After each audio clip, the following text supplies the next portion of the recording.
நீந்தும் நீர்த்துளி சார்பாக அனைவருக்கும் வணக்கம். வெற்றி பெற வேண்டும் என்ற வேட்கை இருந்தால் மட்டும் போதாது, அதற்காக கடுமையாக உழைக்க வேண்டும்.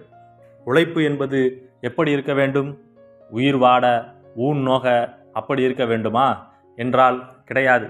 உழைப்பு என்பது நேர்த்தியாக, நெறிப்படி, முறையாக இருக்க வேண்டும். ஒரு குதிரை வேகமாக ஓடுகிறது, ஆனால் இலக்கை நோக்கி அல்லாமல் எதிர் திசையில் ஓடுகிறது. அப்படி என்றால் அந்த குதிரை எவ்வளவு வேகமாக ஓடினாலும் இலக்கை அடைந்துவிட முடியுமா என்றால் கிடையாது. அதுபோல நாம் வெறுமென உழைப்பு என்பதை மட்டும் மனதில் ஏந்தி வேகமாக செயல்பட்டாலும், வெகுவாக கடினமாக செயல்பட்டாலும் அந்த இலக்கை அடைய முடியாது. அதற்கு சரியான முறையை, நெறியை நாம் கடைபிடிக்க வேண்டும்.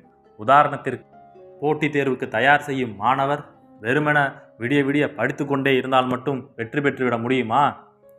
முதலில் அந்த போட்டித் தேர்வுக்கான பாடத்திட்டத்தை நன்கு படிக்க வேண்டும்.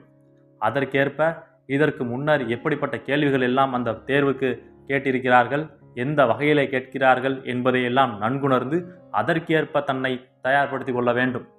அப்படி தினமும் படிக்கும்போது, பிரித்து பிரித்து அந்த பாடத்திட்டத்தை நாம் அணுகும்போது, ஒவ்வொரு வார இறுதியில் ஒரு நாள் மறுவாசிப்பு செய்யும்போது ஒரு மிகச்சிறந்த போட்டியாளராக நாம் ஒளிர முடியும். அந்த போட்டித் தேர்வையும் நாம் வெற்றி பெற முடியும். ஒரு கடைக்கு சென்று துணி எடுக்கிறோம். அதை கொண்டு போய் தையல்காரர்களிடம் கொடுக்கும் பொழுது காலுக்கு அளவு, இடுப்புக்கு அளவு, தோள்பட்டைக்கு அளவு என்று பிரித்து கொடுத்து அந்த துணியை வாங்கி உடுத்திக் கொள்கிறோம். அப்படி உடுத்திக் கொள்ளும் போதுதான் நாம் கச்சிதமாக, நேர்த்தியாக ஒரு ஆடையை உடுத்த முடியும். அதை விடுத்து வெறுமன துணியை எடுத்தோம், தையல்காரரிடம் கொடுத்தோம் என்று வந்தால் நாம் அப்படி நேர்த்தியாக ஆடை அணிய முடியாது.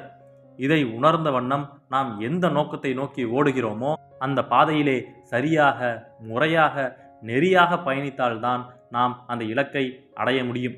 அப்படி அடையும் போது நாம் அந்த பாதையிலே அறத்தின் பால் நின்று செயல்படுகிறோமா என்பதனையும் நாம் பரிசீலித்து கொள்ள வேண்டும்.